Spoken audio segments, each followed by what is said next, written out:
नमस्कार, आप देख रहे हैं द वंदे भारत। पूरी दुनिया में कोविड-19 के पॉजिटिव केस की संख्या बढ़कर 3 करोड़ को पार कर चुकी है और 10 लाख से ज्यादा लोगों की अब तक मौत हो चुकी है। ऐसे में जब पूरी दुनिया इफेक्टिव वैक्सीन की तलाश में संघर्ष कर रही है, तब चीन ने सरकारी कंपनियों, सरकारी अधिकारियों, वैक्सीन कंपनी के स्टाफ, टीचर्स, सुपरमार्केट के कर्मचारियों और विदेश जा रहे लोगों को वैक्सीन लगाना शुरू कर दिया है। वहीं भारत में सीरम इंस्टीट्यूट ऑफ इंडिया ने ट्वीट कर कहा है कि भारत सरकार को वैक्सीन के लिए 80,000 करोड़ रुपए का इंतजाम करना होगा। इस पर राहुल गांधी ने नरेंद्र मोदी सरकार की पॉलिसी पर सवाल उठाए हैं। न्यूयॉर्क टाइम्स की रिपोर्ट के अनुसार इमरजेंसी यूज बताकर चीन में सरकार ज्यादा से ज्यादा लोगों को वैक्सीन लगाने की तैयारी कर रही है। ऑस्ट्रेलिया में Murdoch children's research institute of paediatrician doctor Kim Mulholland ने कहा है कि मुझे लग रहा है कि सरकारी कंपनियों के कर्मचारियों के लिए वैक्सीन लगाना मुश्किल हो रहा होगा। इतने सारे लोग बिना अप्रूवल वाले वैक्सीन लगाने को खुद राजी नहीं हुए होंगे। वैक्सीन का इंजेक्शन लगाने से पहले लोगों से नॉन डिस्क्लोजर एग्रीमेंट पर साइन किए जा रहे हैं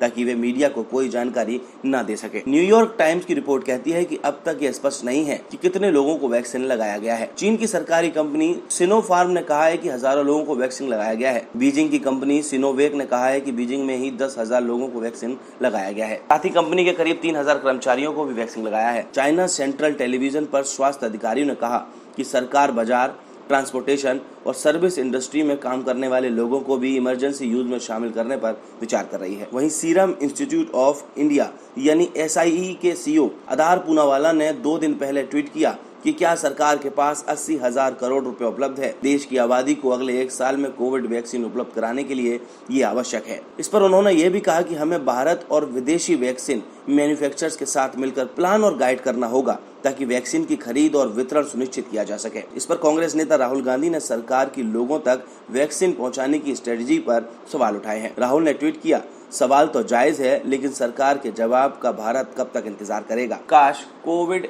एक्सेस स्ट्रेटेजी मन की बात होती। वहीं जॉनसन एंड जॉनसन की ओर से विकसित किए जा रहे कोविड-19 वैक्सीन की शुरुआती नतीजे बहुत अच्छे आ रहे हैं। उन्होंने मजबूत इम्यून रिस्पॉन्स दिखाया है। CNN के मुताबिक फेज 1 और फेज 2 के क्लिनिकल ट्रायल में ये सामने आया है कि सिर्फ एक डोज तकरीबन सभी 800 पार्टिसिपेंट में मजबूत इम्यून रिस्पॉन्स भी दिखाया है। इस ट्रायल में 18 से 55 वर्ष और 65 वर्ष से ज्यादा आयु वाले लोगों के 2 एज ग्रुप बनाए थे। इसके जरिए 2 अलग अलग डोज के सेफ्टी और साइड इफेक्ट्स पर भी देखा गया। रिसर्च ने पाया कि वैक्सीन लगाने के 29 दिन बाद 99% प्रतिभागियों में एंटीबॉडी डेवलप हुई है। देश दुनिया की और भी खबरों के लिए देखते रहिए द वंदे भारत।